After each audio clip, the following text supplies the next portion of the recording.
Okay, magandang araw muli sa inyo mga kaibigan, mga kalatigo. Kamusta po kayo? Ngayon ay talaga namang napakalamig na ng panahon. Ngayong buwan ng Pebrero, lalong-lalo na sa madaling araw. Kung kaya't dito sa aking kinalalagyan ay napakalamig. Kaya tayo po ngayon ay nakabalabal.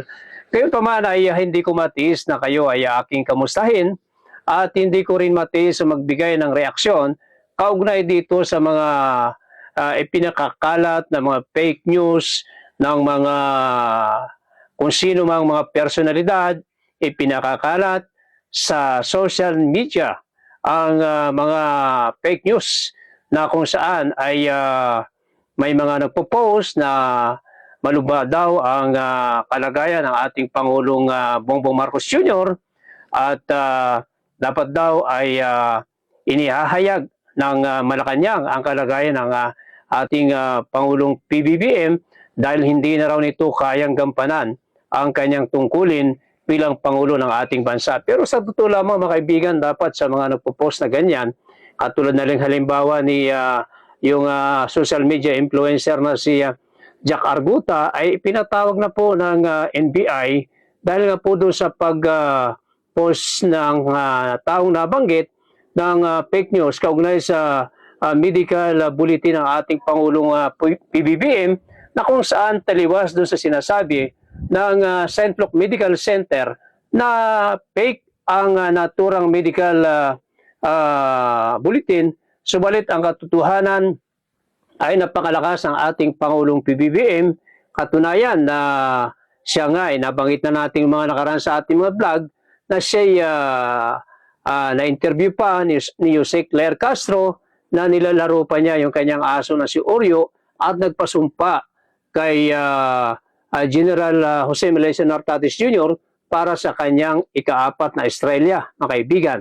Ngayon, nito lamang nakarang araw ay napakaraming mga naging bisita ni President BBM sa Malacanang na kung saan napakarami mga foreign diplomat ang kanyang naging bisita at mga international businessman ang nagtungo sa Malacanang upang harapin ang ating Pangulo.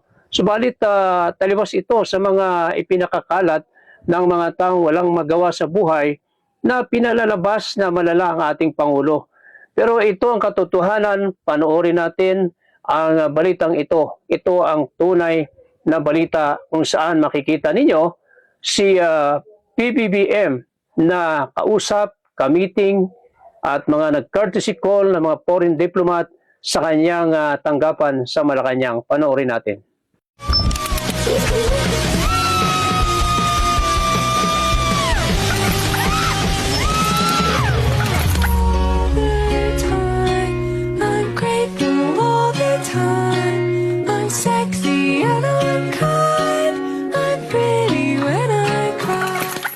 Ayan po, napanood naman ninyo. Alam nyo mga kababayan, kaya hindi tayo nakatiis na magbigay ng komentaryo kaugnay sa mga kumakalat na fake news sa social media dahil alam nyo, ang pagpapakalat ng fake news sa social media, ito ay makakalikha ng kalituhan ng ating mga kababayan na maaring magkaroon ng mind conditioning ang mamamayan na kung saan ay baka paniwalaan na ang ating Pangulo ay wala ng kakayahang mamuno at may malubhang karamdaman.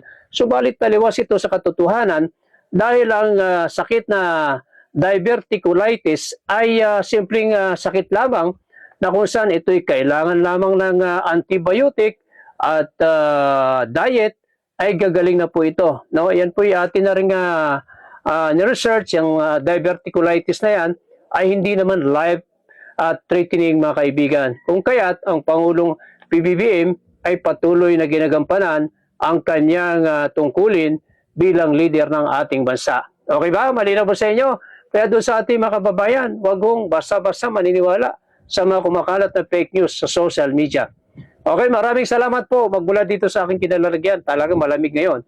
Kung kaya tayo nakabalabal, ito po ang iyong lingkod, ang iyong kaibigan, ang iyong kalatigo. Huwag niyong kalimutan na i-follow, i-share ang ating live at i-follow po ninyo ang ating Facebook page at ang YouTube channel natin. Ito po ang iyong lingkod, Kamario Batigas ng Latigo News TV.